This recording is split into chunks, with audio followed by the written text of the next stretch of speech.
Dear Journal, I have fond memories of playing combat on the Atari 2600. The simple top-down view and wonky physics led to hours of fun and joystick-based blisters. There were levels with planes and stuff, but tanks is where it was at. Tanks with big mazes. That's why it should be no surprise that when I saw these laser tag tanks, I immediately thought, it's combat time. And then I thought, God, I'm glad no one can hear what I'm thinking, and as long as I don't say it out loud, I should be alright.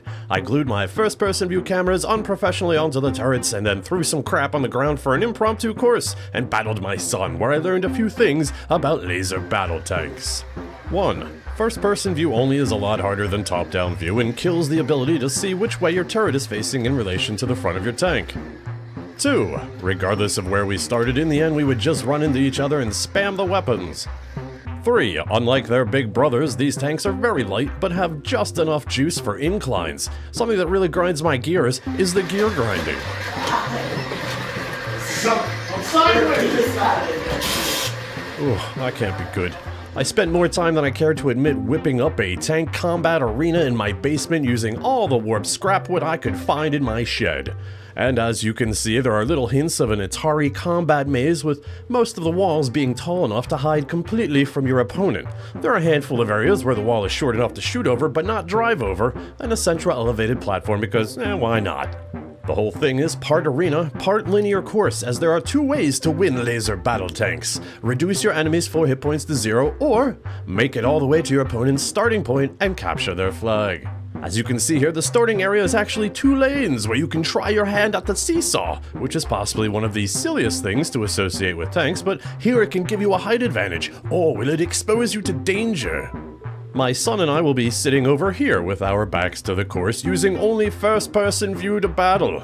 I added these homemade springers to assist in the first-person view mode, so we would have a visual aid to align our turrets forward properly. And now a quick tutorial / breakdown of the functionality of the tanks and controllers.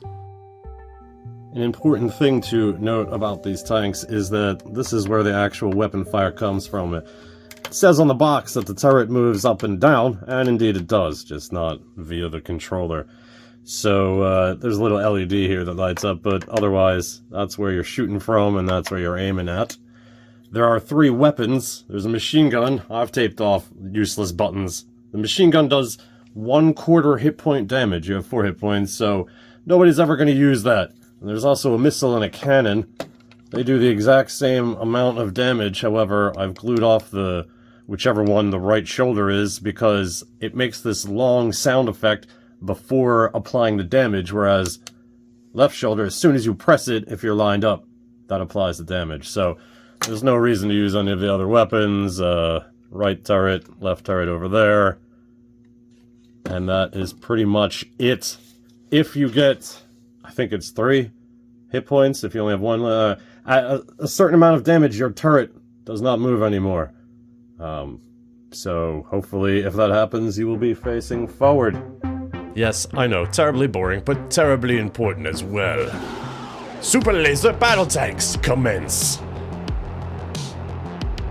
In the first round, we both took to the seesaws, hoping to get an early shot off, but it didn't happen. Much like when someone tells me to say hi to the family for me, I never remember to do that. Also, to be fair to my son, as he pointed out to me, I have overwhelming familiarity with the course that I build, and, I know my way around arcade tank controls, whereas he's just suddenly thrust into first-person view after I forced him to watch that breakdown portion of the video that you probably just skipped. But I set all this up to have fun, so let's just have fun. Why does it sound like you f***ed something up already?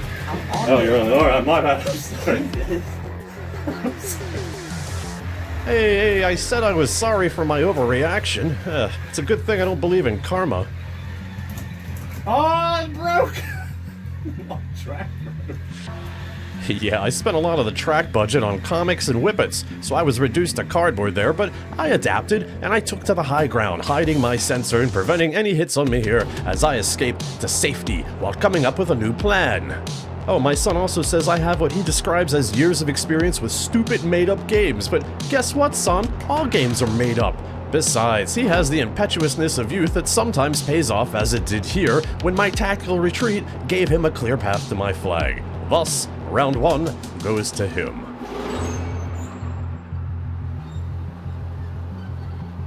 Round 2, again we both go up the seesaws, but he gets hung up a bit and I score a hit. Strangely, seeing it here though, I think the white wall has aided me with a reflection shot. I'll take it.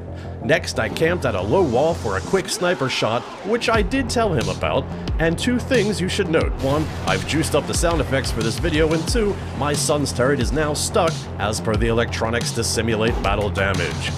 I gotta hand it to him, he was still navigating in first-person view rather well, and in the straight-up confrontation we got into, he returned my long shot, but I used the temporary invulnerability granted after a hit, which he also knows about. When your hit points are blinking, you're invulnerable, so I used that to bravely run away again. Trying to exploit the impetuousness of youth once more, he makes another crooked dash for my flag, but I can hear what he's doing in relation to where we're sitting, and you ain't pulling the 22 skidoo on me again, me son. So I go up the platform and pull off a death from above, a medium-range shot, impressing myself with myself. Damn, son!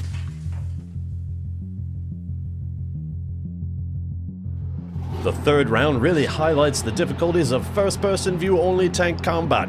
We swapped starting lanes and I swapped tactics. I don't know what the hell he was doing, but I made a break as fast as possible for his flag, and with a healthy dose of lucky timing, I managed to slip by him unnoticed, just out of the field of his view for the camera. He just missed seeing me, and the round was over in less than 30 seconds. Third round goes to me, best out of 3. I win. I know I shouldn't gloat, since the only reason I had a kid was to big up myself by forcing them to participate in games I made up to give me the advantage. I know I shouldn't gloat, but I am. This is you, son. That's you in a tank. And this is me. You got smoked, son. Sorry. Sleep tight, knowing that if you had defeated me, there would be no commentary on this video, or possibly no video at all. And just to feel parently, allow me to add some glib advice that you'd find on a poster in your guidance counselor's office. A person who never made mistakes, never tried anything new.